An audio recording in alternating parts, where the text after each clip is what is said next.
कौन से पावर दिए गए? किसने दिए पावर ना? मुझे नहीं पता आप किस पावर की बात कर रहे हो। हमारे पास 1 साल पहले जितना पावर था फिलहाल उतना ही है, और पावर की हम उम्मीद कर रहे हैं। इसलिए तो हम स्टेटहुड पे जोर दे रहे हैं, क्योंकि वो जम्मू कश्मीर के साथ किया हुआ एक वादा है, जो वादा पूरा होना चाहिए।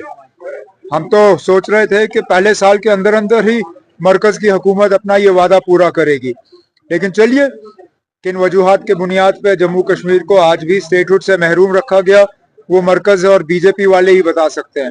लेकिन हम अपनी कोशिशों को छोड़ेंगे नहीं। जहां तक आपने दरबार मूव के हवाले से बात की, मैंने पहले दिन से मैं कहता आया कि यूटी होते हुए जितने हम अपने लोगों के साथ किए हुए वादे पूरे कर सकते हैं हम कर लेंगे। इस सिलसिले में चाहे रिजर्वेशन को रिव्यू करके उसमें तब्दीली लाना, कैबिनेट सब कमेटी जिसकी निगरानी सकीना यत्तू साहिबा कर रही थी, उन्होंने अपना काम मुकम्मल करके अपना रिपोर्ट कैबिनेट के सामने पेश किया। कैबिनेट ने उस रिपोर्ट को मंजूरी दी। अब डिपार्टमेंट की तरफ से कैबिनेट का मेमो तैयार किया जा रहा है, उसको बाय सर्कुलेशन हम मंजूरी देके एलजी साहब के पास भेज देंगे। वो एक वादा था हमारा लोगों के साथ। इसी सिलसिले में दरबार मूव को दोबारा शुरू करना, ये भी एक वादा हमारा लोगों के साथ था। लगभग 3 हफ्ते पहले जब कैबिनेट की मीटिंग हुई, उस मीटिंग के दौरान ये फैसला लिया गया। वो फैसला एलजी साहब को भेजा गया। जैसे ही एलजी साहब का दस्तखत फाइल पे हमें वापस मिला, हमने वो ऑर्डर जारी किया है और 2021 के बाद दोबारा जम्मू और श्रीनगर को इस दरबार मूव के जरिए जो है जोड़ा जा रहा है।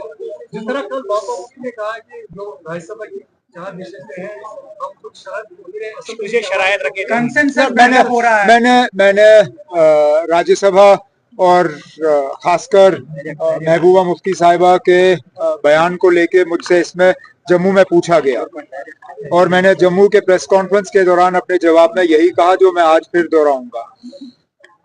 असेंबली में कौन सा बिल आएगा और कौन सा नहीं आएगा, इसका फैसला स्पीकर साहब करेंगे।